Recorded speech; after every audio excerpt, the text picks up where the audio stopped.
Fala rapaziada, seja bem-vindo a mais um vídeo aqui no canal Michael Fly. Neste vídeo é sobre essa arbitragem aí vergonhosa. Algo assim que não dá para acreditar. Como é que anula um gol daquele do Gabigol?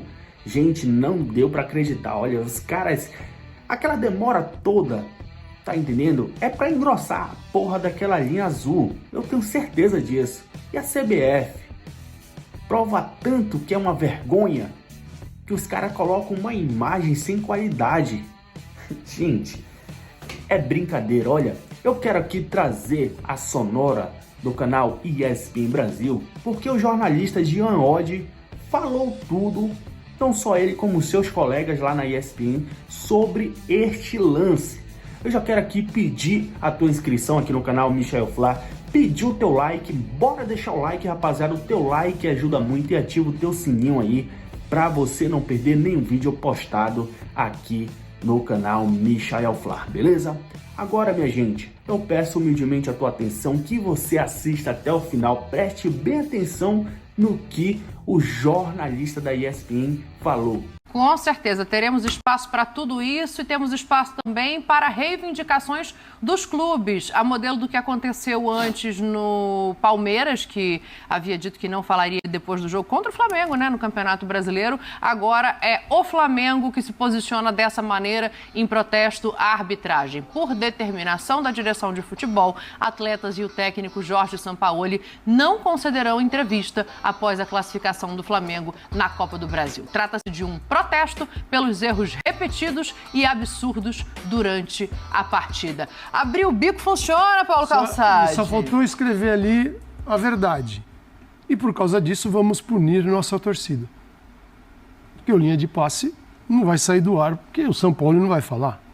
Nós vamos continuar a linha de passe aqui. A baita audiência que ele tem sempre. Então o Flamengo... Só que vamos ter que falar mais. O Flamengo pune a torcida dele. Jesus. Gente, como o Palmeiras pune a torcida, o Palmeiras pune a torcida dele, o Flamengo pune a sua torcida. O Flamengo tem uma torcida pequena, né?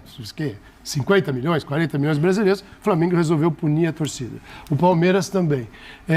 O amadorismo deste 2023, nós estamos caminhando para um amadorismo no futebol. Por exemplo, gramados dos anos 80. Tabela dos anos 80. Cartolas de 1900. Os caras eram melhores lá. Os caras que fundaram os clubes eram bem melhores, eram os senhores tal. Então, gente, nós estamos indo para o amadorismo que a gente fala aqui em todos os programas, que é absurdo. Alguém no Flamengo não conseguiu, no auge da sua emoção, daquela pilha, pensar que eles estão punindo o torcedor deles. Porque o torcedor hoje está feliz. Ele quer ouvir o Sampaoli, ele quer ouvir o Arrascaeta, ele quer ouvir o Gabigol, que marcou 2 gols. O torcedor compra, Calçado. Não, o torcedor compra a máxima da diretoria de que é um protesto. Porque o que piora ainda mais a situação, né? Ela fica ainda pior, não é que ela fica legal, ela fica pior. Né? Então, eu lamento profundamente, né, que o Flamengo acabe punindo sua torcida, protesto. Eu não fico imaginando protestar e quem é o atingido? Pergunta é, quem está sendo atingido por essa decisão? A CBF? O árbitro do jogo saiu pé da vida porque o Flamengo não vai dar entrevista? Não sei. Mas deixa para lá.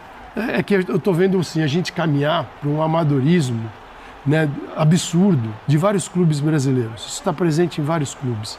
Né? Então me preocupa um pouco, porque eu não sei onde vai. Sabe por quê? O Atlético acabou de vender Vitor Roque por uma fortuna de um preço de mercado internacional verdadeiro, para valer. O Flamengo contrata jogador e vende jogador por preços incríveis de mercado internacional de quem tem força. Aí vem para um jogo e toma uma atitude que é ridícula, né? Mas vamos falar do jogo. É que isso não entra, né, cara? A gente precisa andar para frente, evoluir. A gente está voltando para os anos 80. Mas tudo bem.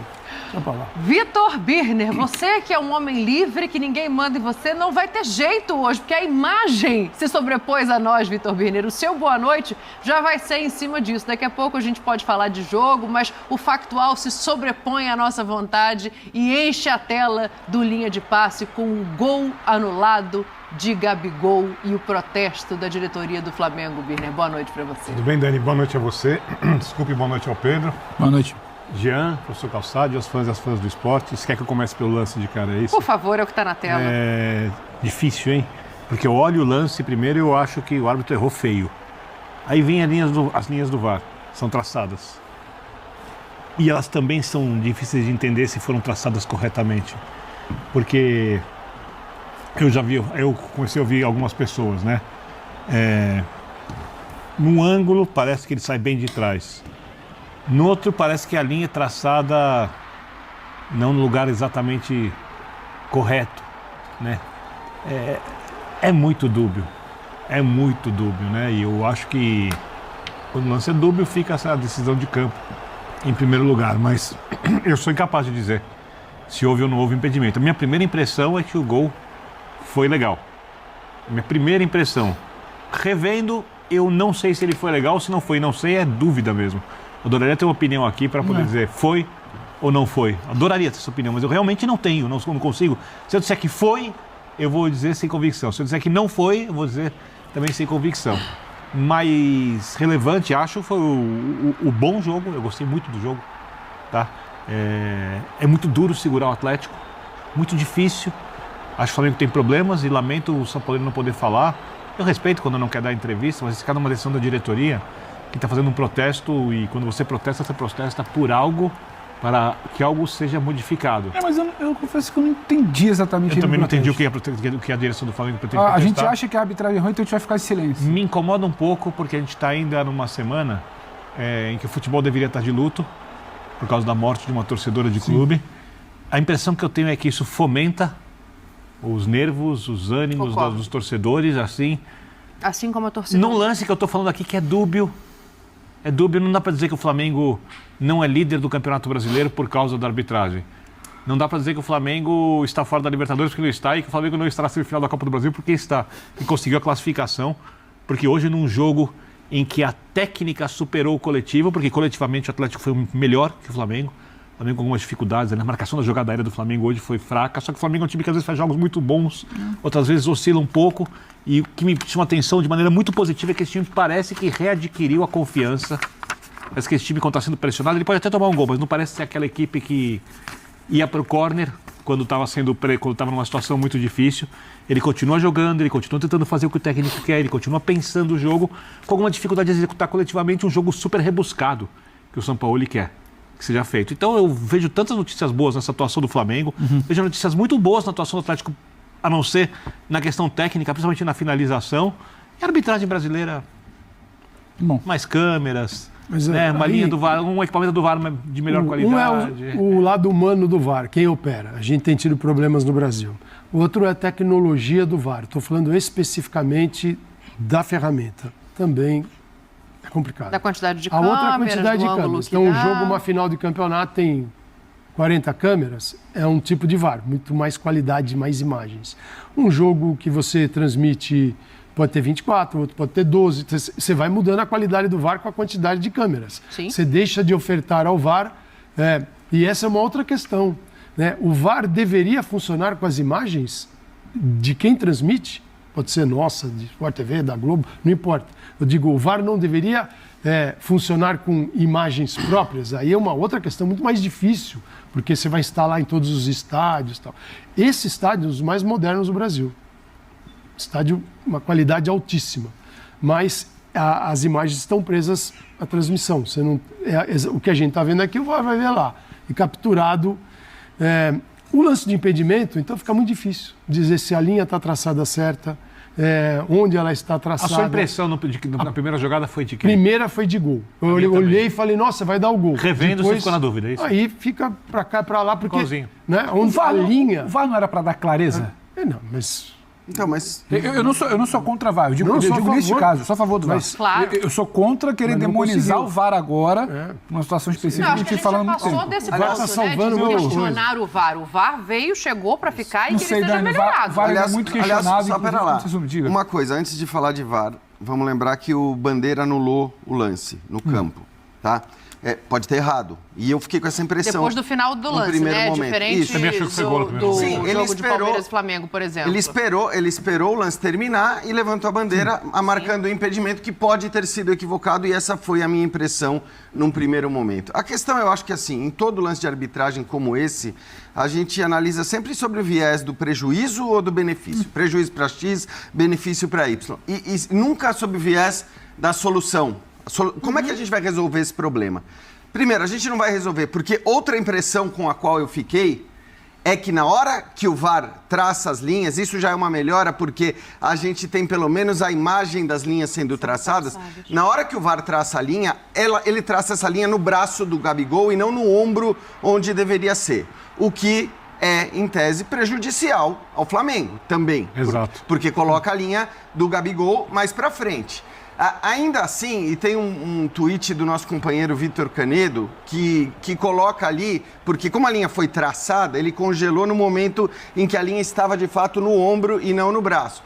E ainda assim, aquela linha milimétrica fica à frente da linha do jogador do Atlético. Portanto, seria impedido mesmo naquela linha. Não adianta pegar imagens de duas câmeras completamente fora do eixo para argumentar que ele estava impedido. Fora do eixo é ridículo colocar essa imagem. Para argumentar que ele estava impedido ou que ele estava em condição legal. A questão é, como que se resolve isso?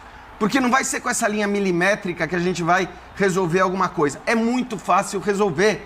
E a Premier League resolveu. Privilegiando o gol. Engrossa a linha. Exatamente. Para privilegiar. Se elas se tocarem... Engrossa a linha. Encostou uma linha na outra, é condição legal. É um absurdo do ponto de vista conceitual do que é o impedimento. É um absurdo que esse gol tenha sido anulado. Porque o impedimento não foi criado para anular um gol como esse. Então, é um absurdo. Mas não dá para afirmar, como tem muita gente afirmando, que foi absolutamente equivocada a decisão porque ele estava em condição legal. Não dá para afirmar, infelizmente, se a utilização que a gente faz do VAR é essa. Mas tem jeito de resolver. Dessa linha milimétrica. Mas tem jeito de resolver. A Premier League resolveu essa questão. Diminui muito a quantidade de polêmicas. Claro. É claro. Porque é o seguinte, quando Mas assim, a gente não quer resolver... Se elas não se A gente tocam... não quer solução. A gente quer dizer que foi beneficiado ou que foi prejudicado. Isso é um dia para um dia para outro e vai continuar para sempre. Porque é o seguinte, se as linhas mais grossas não se tocam, é porque claramente acabou a conversa. O gol não é válido. Se elas se tocam, é porque estamos falando de milímetros que, na hora de traçar a linha e de parar ali no frame, que a bola sai do pé do jogador, se você errar, se não tiver perfeito, você anula um gol. Então você anula, você valida. Ficou uma conversa de maluco. Da maneira que é feito hoje, o humano que opera aquela máquina que está ali, ele acaba ficando muito exposto. Porque qualquer frame para um lado ou para o outro, ou qualquer centímetro a mais para um lado ou para o outro, passa a ser um erro humano. Eu tenho um ponto que é o mesmo do Jean. A minha única percepção desse lance que me deixa em dúvida não é a câmera, não é o ângulo, porque isso é igual para todo mundo em qualquer impedimento. Todos os times estão sendo prejudicados. O meu ponto é a partir de que lugar do corpo do Gabriel se traça a linha, essa é a grande que questão. É a exposição humana deste erro. Perfeito, porque Dani. na minha percepção a linha é traçada no braço Então, e não no ombro. Essa foi a minha percepção também, mas ainda que tenha sido assim, a gente não pode dizer que se a linha tivesse sido traçada corretamente, porque a minha percepção é que ela está aqui e não está aqui. E aí, por isso que eu estou citando esse tweet do Vitor Canedo, que pega o momento em que a linha está justamente em cima do ombro. Porque como a gente vê esse processo, basta você congelar a imagem e ver aonde a coisa vai terminar. De qualquer forma, quer dizer, se a gente não pode afirmar e a gente não vai poder afirmar que estava ou que não estava impedido, eu acho que assim, o que a gente precisava discutir é como que a gente faz para que um lance como esse depois, primeiro, não coloque tanto poder na mão de quem está traçando essa linha. Tem que ser rápido. Porque aí, vamos lembrar, existia um conceito de mesma linha no futebol antes do VAR. Esse conceito, se você tem uma linha dessa grossura milimétrica do jeito que é, não existe conceito de mesma linha, porque nunca as duas linhas vão estar exatamente... Se você faz como fizeram na Premier League, engrossa as duas linhas, e essas linhas, e ainda mais, se essas linhas se tocam, você já considera que a condição é legal, é isso, o conceito, o espírito do impedimento, ele é mantido. Agora, daí, não é tão difícil pensar nisso, mas parece ser. Só que aí não dá para dizer que foi um lance claro de gol e nem um lance claro de impedimento. É brincadeira mesmo, gente. Como é que essa arbitragem aí, que esse VAR anula um gol desse do Gabigol? Como é que a CBF coloca uma câmera sem qualidade para fazer esse tipo de trabalho? Gente, isso é muito vergonhoso. Agora o Flamengo toma uma atitude igual a do Palmeiras, que isso aí já é sacanagem também. O Flamengo, a diretoria do Flamengo, deveria tomar uma postura totalmente diferente. Lutar pelo Flamengo. Não só lutar pelo Flamengo, e sim pelo futebol brasileiro, fazer a diferença. Fazer totalmente diferente do Palmeiras, porque o Palmeiras, a diretoria do Palmeiras só está preocupado com si mesmo. Foda-se outros clubes, entendeu? Então, se fosse uma diretoria do Flamengo pensasse do jeito que a gente pensa aqui, porra, vamos lutar pelo nosso clube. Esse erro aí não pode acontecer, mas também vamos lutar para que isso não aconteça com mais ninguém, com nenhum clube, porque isso já é sacanagem. Porra, eles deveriam pensar assim, gente. Não é possível uma coisa dessa. Até quando isso vai continuar, rapaziada? E aí, eu quero saber da tua opinião. O que você acha?